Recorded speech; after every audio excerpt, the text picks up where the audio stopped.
Hey guys, welcome back. Today we have an exciting project lined up for you. We'll be diving into the wonderful world of murals, and I'll show you how to create your own masterpiece. So grab your brushes, put on your creative caps, and let's get started. Let's dive in. So before anything else, start with the preparation, with the wall prep, and we need to gather a couple of tools and art supplies. The main thing that you'll see further what I'm talking about is you need to have an image or a design. You need to have a plan for the mural, because if you start painting without a plan, it's much more difficult and it's likely not to achieve what you're thinking of. So yeah, get the plan in place, make sure you've got a design or a reference photo or whatever you want. Get a couple of brushes, some rollers, then you need some acrylic or outdoor grade paint. You can also use spray cans, which I'm going to in this mural as well. I decided I was going to paint just with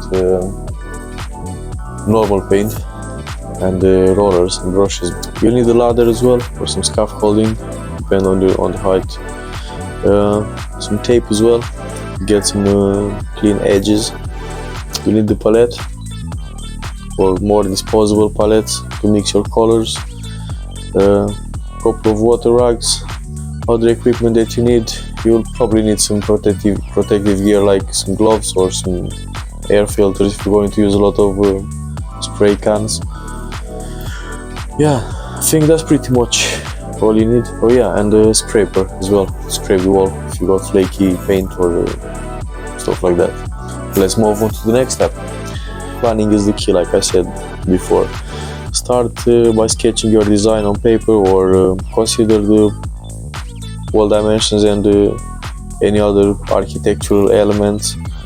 Once you're happy with your design, transfer it onto the wall using a grid, a projector, or freehand if you're confident in it. You might need to repair any cracks if you got big cracks in the wall or stuff like that, or pieces of wall are falling apart. You might need to refill the gaps and then repaint. Give it a base coat, that's the main thing. Before diving into the mural and get into the colors, apply a base coat to create a smooth canvas for your masterpiece, and also to isolate the wall. What I've used for this one was some latex paint, white, base white. It feels really nice to touch as well. Also, if you're priming the wall will be less absorbent, and it will take you a lot less paint to cover it. It won't soak that much paint. Need to prepare the garden, it's a bit messy. Got loads of toys, loads of stuff. My son's toys, trampoline, cars. We'll get rid of all those things. Initially, I thought to take off those climbing holes that I've mounted, but I realized they are too stuck. I put them really tight, and the screws are very long, and I decided I leave them there. I'll just paint over them. I'll move that thing I've added there, just to make an extra storage for Stefan's car so it doesn't rain on it. We'll get rid of that.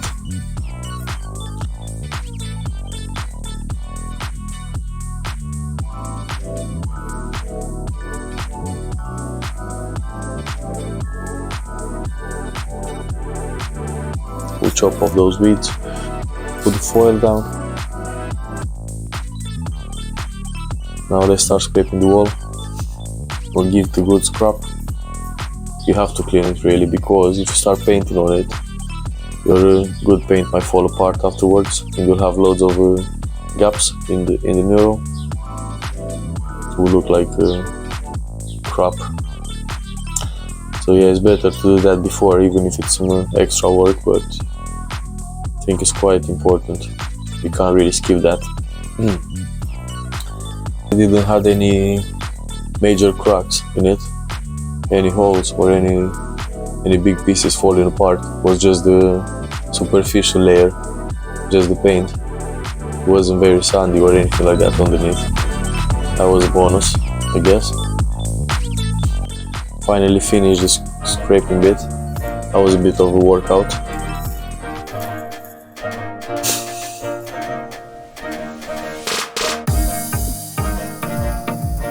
Yeah, we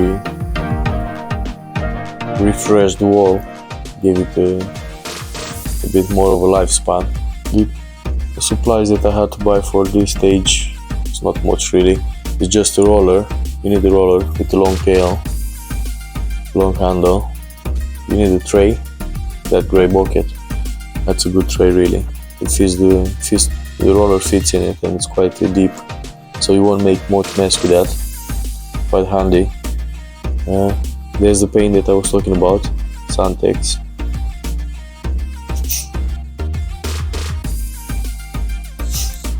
Outdoor, yeah. Make sure you buy outdoor paint. Exterior, latex. A couple of brushes, few sizes.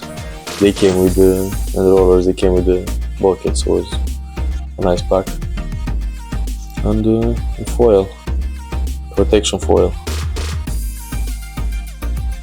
Don't worry too much in the first round of applying the paint. If you don't cover everything, we'll cover it second time anyways.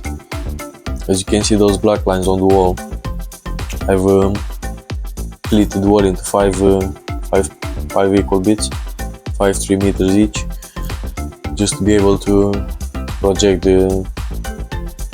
divide the mirror and project it, and to draw it as well, to sketch it, be able to scale it. I'll leave a bit of the black line, as you can see on the top, purposely. I haven't covered it, not just that I haven't seen it.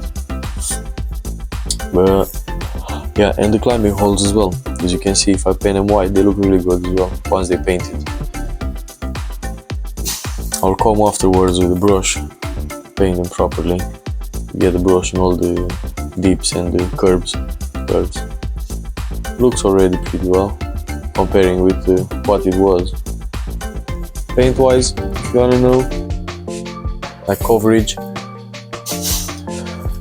you tend to use about 1 liter of paint per 10 square meters. Also, you'll have the transparency of the colors, yeah, because you've got a good white behind it, this nice white. It will keep your colors clean, for example like pinks or yellows or light blues or light greens or colors like that. You'll be able to see them much more clear and clean because of the white behind it. It creates a nice bounce of the light, bounces the light back through. With this roller also, if you got a good roller with a long handle, it doesn't take long. It goes quite quick, moves really fast. Took me about an hour paint.